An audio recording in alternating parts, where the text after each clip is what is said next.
നമുക്കിന്ന് നല്ലൊരു മാങ്ങ പുളിശ്ശേരി മാങ്ങ തൈരിലിട്ട് വെച്ച് ഉണ്ടാക്കി നോക്കണം.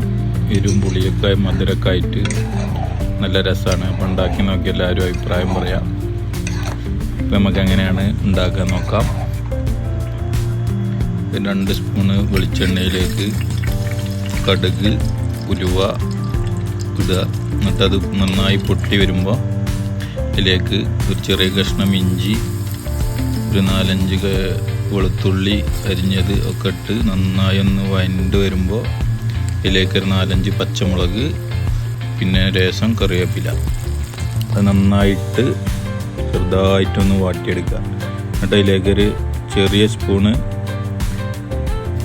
മഞ്ഞൾപ്പൊടി ഇട്ടിട്ട് ഒരു വലിയ മാങ്ങ ഇതുപോലെ മുറിച്ചത് ഇട്ട് ഒന്ന് ചെറുതായിട്ടൊന്ന് മൂടി വെച്ച് വാട്ടിയെടുക്കണം.